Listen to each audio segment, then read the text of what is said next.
To summarize this entire episode, 18 is just a number. Everyone grows year after year and no one knows what they're doing, so you might as well just be happy. Now you get to decide if you want to listen to the rest of the episode, where I will talk about the 5 things I've been waiting for so long to do on my birthday, which is this Saturday, the truth of the real world, and the single most important thing I've learned throughout my life so far. Let's talk about it. What's up, crew? Well, in my opinion, boy, what the hell, boy, you need to ask yourself, why aren't you? Kind of controversial, but I don't think we should. I just broke down crying. You're listening to Free to Grow with Jerome and Baga. New episode every Thursday. What's up, crew? Welcome to episode 13, last episode as a minor. I'm really excited to make this episode because I say that at the beginning of every single episode. I need to stop. But anyways, I'm really excited to make this episode because my birthday is this Saturday, October 25th. And it's kind of a big one because I'm turning 18. But there's a lot of things I want to talk about and it's exciting. I hope you guys all had a really, really, really nice week. I had honestly a great week. I had a great weekend. I went out with my friends and stuff. I went hiking. That was really fun. It was like an hour and a half drive. Met some guys that I didn't know before, so it was really nice. Kind of just like on top of my stuff, you know? What can I say? Also, the podcast is growing a ton. Guys, we have officially passed 3,000 listens over the podcast, and we are touching 4. We're at 3.8 listens, 3.8,000 listens. So thank you so much, all of you, for being along the journey. And to help that, oh my God, I sound like a YouTuber. But to help that, please like this video or rate the podcast on Spotify, and subscribe or add it to your library on whatever platform you're listening on, so you can be here next Thursday. Anyways, let's get into it. There are 5 things that I am so excited to do, like so excited. And I'm going to start with like chill and then like work it up to look a bit more serious, but don't worry, you'll get it. Anyways, it's important to like have little things that you're looking forward to every year. Because why not? Nothing else to say about that. Number 1, I can't wait to stop lying to apps. Oh my gosh. I know. That sounds so random. But you know when you download an app, it can be something so unserious too, like Subway Surfers or something. I don't know. That just came up in my head. And they like, I ask you, oh, like, what's your birthday or whatever, and you have a fake birthday. For me, my fake birthday has always been October 25th, and I put it to 1999, because my brother was born in 1999, and I think when I first started downloading stuff on the internet, 1999 was like the furthest back year I could conceive in my brain, because it was like, whoa, before 2000. So that's always been my fake birthday. So I'm really excited to put October 25th, 2007 as my birthday. Yeah. Anyways, number 2, kind of very performative, but I really want to buy a bonsai tree. My plan is to buy it on my birthday, so on Saturday, and then I can like grow it and like keep it. The goal is throughout my entire life, because that would just be so cool. Like, you know, like what a flex that would be if someone came to my house when I was like, I don't know, like 60 or 70, and they saw this like huge bonsai tree like in the middle of my house. I'm like, oh yeah, bought that on my 18th birthday. No biggie. It's just been growing with me. No biggie. So that is the goal. That would be really cool. And also just like, I want a plant in general. Number 3. The adults in the room may not like this one. But I am very excited to get a tattoo. I don't think I will be getting it on my birthday per se, because tattoos are kind of expensive and I haven't booked anything. But I definitely know I want to get a tattoo. There's one idea that my friend proposed to me. It's like the coordinates of my camp, the camp that I went to growing up. And that can be like on like your neck area, like your traps, because like when you go camping, like, you know, you carry a canoe, the canoe rests on your shoulders, you know, camp rests on shoulder, yada yada yada. You get the idea. That would be great. But the one I want before that, honestly, is there's a panel. I just hit the mic. I don't know if you guys heard that.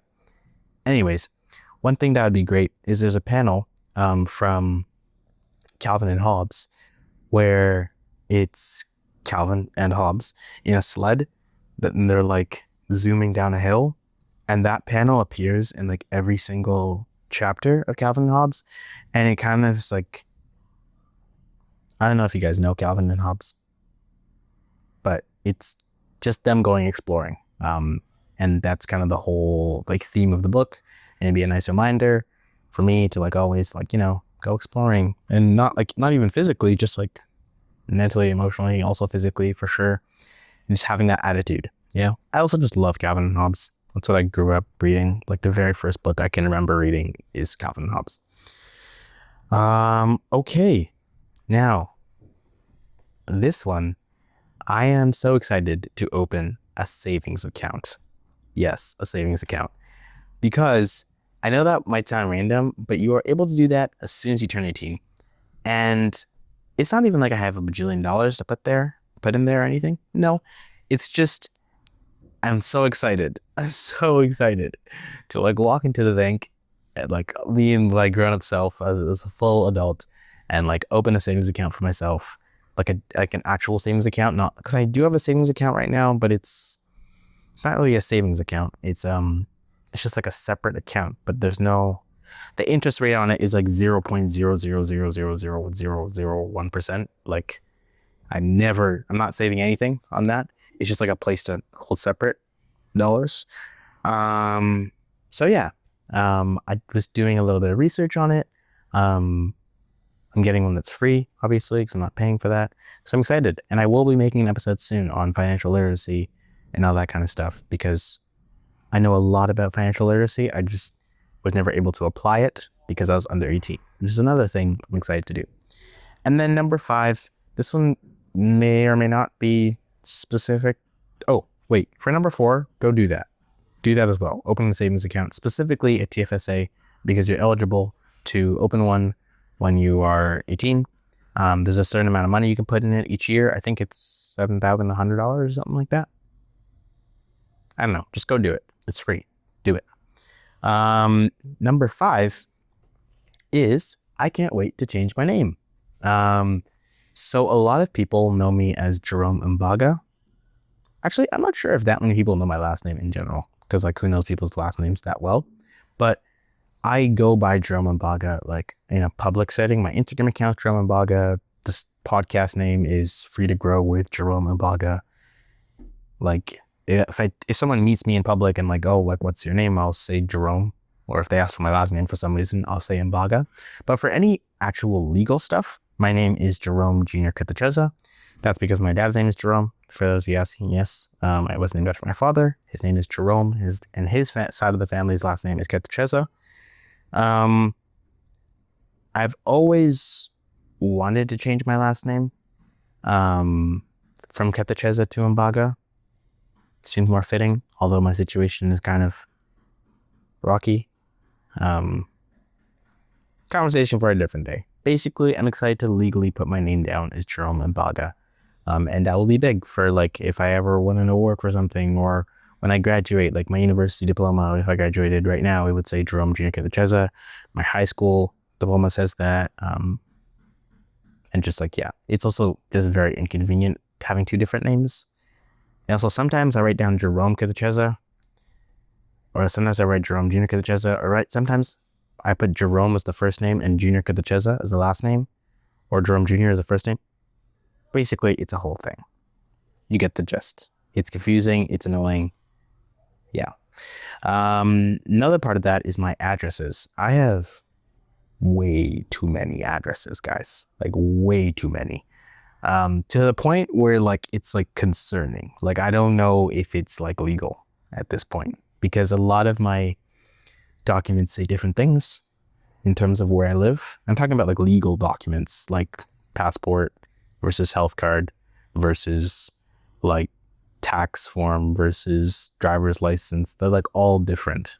And you can only change them yourself once you're over 18. So I'm also going to do that. Anyways, sorry, that was so loud. Anyways, now that we are done with that chapter, let's move on to chapter 2, which is talking about this quote unquote real world. I don't know if you guys ever heard that saying when you guys were growing up, or maybe you guys still do, but a lot of the time when I was younger and I would do something, actually, I don't even know how to say it. Like, have you ever like talked to a teacher or something in high school, maybe, or elementary, and you're like, oh, I don't need to study. I just kind of like work my way through. And they're like, oh, well, when you get older and get to the real world, that's not going to work for you. You know what I mean? Like that kind of thing. It doesn't have to be a teacher. It could be a parent. It could be just anyone older than you will talk about the real world. There is no real world. I don't know what we're talking about. Like life is life. You're already in the real world. So that statement always used to piss me off so much when I was younger, because I was like, I am real. Like the world I'm in is very real. I don't know what you're talking about, but I get the statement. It's just younger me did not like it. But as I've got older, I've come to realize that childhood, if there was a real world, childhood was the real world. You know what I'm saying? Like during one's childhood, like you're experiencing raw emotion. Like it's not filtered by anything. It's just coming out as soon as you feel it, and it's coming out without any hidden messages or self-bias or any of that kind of stuff. And you're constantly going through new experiences day to day, like literally new experiences, like your first time in a car, first time riding a bike, first time talking to someone like that has XYZ characteristics or whatever. Like it's such a unique period of time where you're living a life that everyone really wants. Like I feel that as we get older, everyone's like, oh yeah, I want to travel the world. I want to do this. I want to do that. And then the plans kind of stray a little bit, not a little bit, a lot, because of the reality of life. Like you got to get a job because you need money. And there are different ways of doing that. And people split those like two priorities, I guess, differently and in different quantities. But the basis is that everyone's trying to get back to that point of childhood where you're able to freely express yourself with emotion, whether that be someone else is affecting that, or maybe you just need to better yourself so you can do that yourself. Or you just want to go see the world. You want to have new experiences. You know, you're kind of done and bored with your repetitive cycle of life and whatever. So yeah, that was a yap session, but I just felt I needed to say that because that was a phrase, like the real world, that my parents loved using when I was younger, and I was not a fan at all. I was not happy when I heard that phrase, but oh well, here, real world, here I come. It's kind of a tongue twister. Anyways, moving on to chapter 3. I'm going to share with you guys the single most important lesson I have learned in 18 years of living on the planet Earth. Now, for some context, I heard this phrase when I was talking to my school's therapist back in like grade 8 or grade 9. I'm not sure.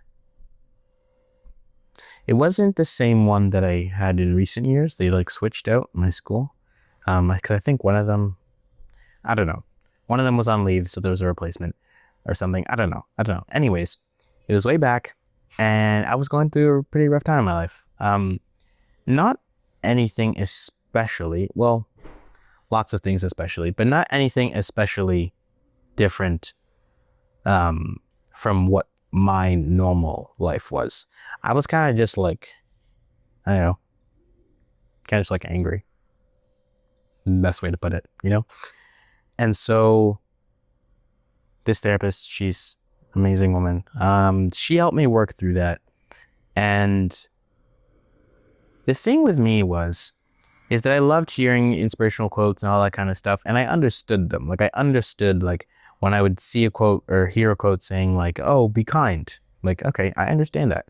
Now, it's not even that I disagree with it. Like I understand that that's a great thing to do. It will lead your life to a better place, all that kind of stuff.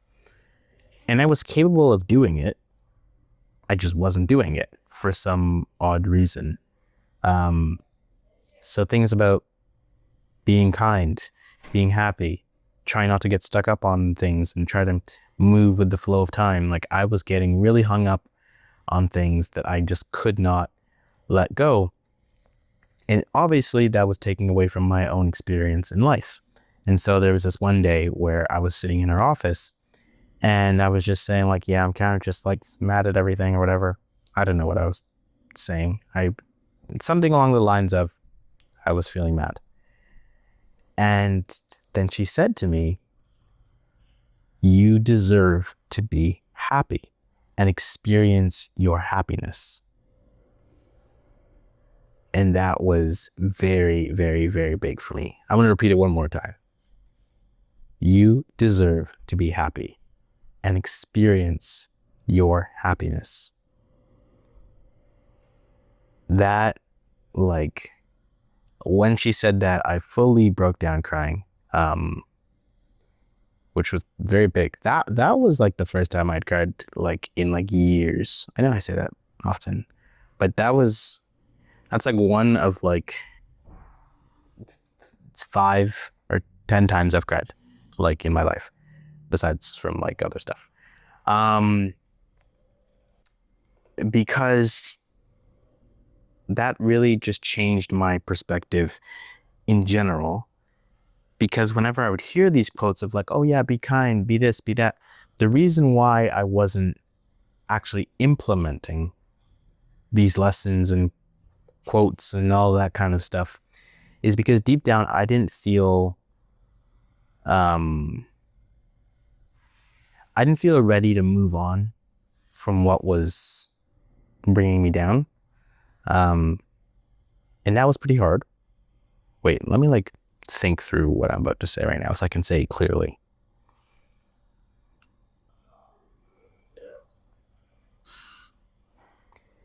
I knew that I could do better. I just didn't feel that I deserved to. And I know that sounds kind of confusing because everyone wants better for themselves, but I don't know how to explain it. It was just like a weird guilt. I just didn't feel that I deserved to, because although I was doing a lot of good, like consistently through my life, I was just sad. And I feel that when you get into those pockets of sadness, you almost start to feel like you don't deserve to be happy or something. It's confusing. That will be a separate episode. But the point is that lesson really, really, really changed my perspective and outlook on life, especially with the second half when she's talking about experience your happiness. Like, it's good to like work hard and, put your head down studying and all that kind of stuff, because in the end, that not guaranteed, but will highly likely lead to happiness. It's also after the fact, you deserve to take time and experience the fruits of your labor. You deserve to be kind to others and have that kindness reciprocated to you. You deserve to stop dimming your light for others and shine as bright as you can be. You deserve to stop doing hurtful things to yourself and do things that you genuinely love and make you happy. And you deserve to keep going, because you deserve to see the fruits of your labor on the other side. So I'll say it again. You deserve to be happy and experience your happiness. With that outlook on life, you cannot go wrong. Maybe a little bit, but not totally. So that's definitely what I learned. And to pretty much sum up my whole philosophical, principle and way of thinking and all that kind of stuff. So anyways, that's enough of all that. I am going to go now. I hope you guys had a great, great, great week. My birthday is this Saturday. I'm going to have lots of fun. For sure, lots of fun. I'm going to do those 5 things like I told you about. You'll see my bonsai tree in the back probably next episode. And yeah, make sure to like, comment, subscribe, rate the podcast, all that kind of stuff. All right. I'll see you next week. Bye-bye.